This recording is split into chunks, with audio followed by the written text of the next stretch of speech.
sini saya akan melanjutkan menjawab dari soal nomor 10, yaitu jelaskan istilah berikut. Nah, yang pertama akad musamah dan ghairu musamah.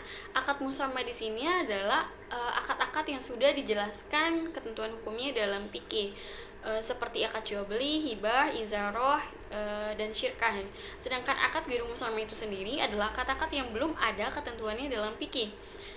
Jumlah akad ghairu musamah ini sangat banyak karena berkembang secara dinamis gitu kan, dan sesuai dengan kebutuhan masyarakat. Seperti misalnya bayi wafa yang terdiri dari transaksi jual beli, dan rohan seperti akad istisna yang terdiri dari akad jual beli, janji dan sewa menyewa gitu.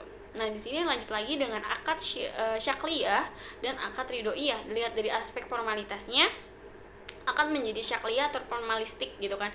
Dan akad ridoiyah, akad formalistik di sini adalah akad yang harus memenuhi syarat-syarat formalistik seperti kewajiban adanya saksi dan lain-lain gitu. Nah, akad ridoiyah adalah akad-akad yang tidak harus memenuhi syarat-syarat formalistik, tetapi cukup dengan tarodi atau saling ridho gitu kan. Maka akad itu akan menjadi sah. Nah, di sini ada akad nafis dan mauquf. Nah, dilihat dari aspek nafas dibagi menjadi dua, itu nafis dan mauquf.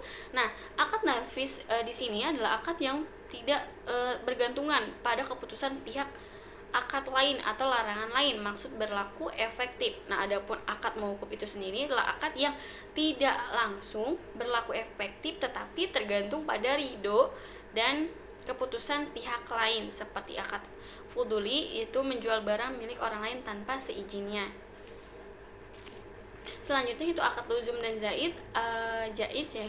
Akad lazim adalah akad yang mengikat semua pihak yang terlibat gitu, sehingga masing-masing pihak tidak punya hak untuk membatalkan akad kecuali dengan kerelaan pihak orang lain. Contohnya akad jual beli, sewa menyewa, hiwalah dan semacamnya gitu.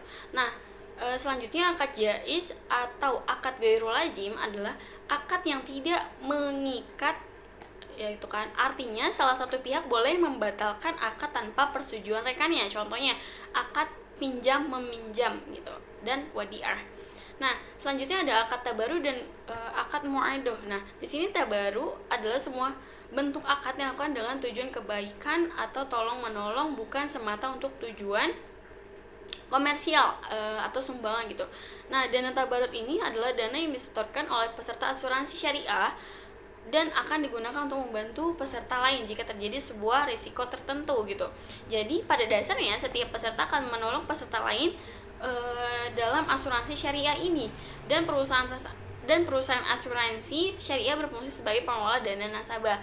Nah, mu'adoh ini sendiri adalah akad yang dilakukan karena adanya motif bisnis seperti jual beli, sewa dan lainnya, sehingga cara yang ditempuhnya pun dapat berupa pertukaran harta dengan uang atau uang dengan jasa, yang mana seperti sewa benda atau upah dengan tenaga gitu. Nah, selanjutnya ada akad doman dan akad amanah. Di sini akad doman itu sendiri adalah suatu ikrar atau lafaz yang disampaikan berupa perkataan atau perbuatan untuk menjamin pelunasan hutang seseorang.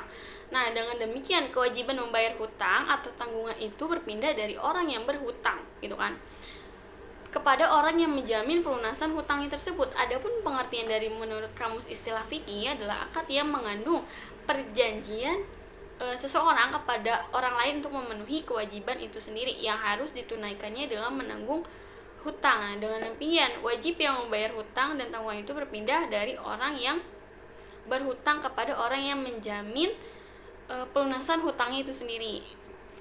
Nah, sedangkan akad amanah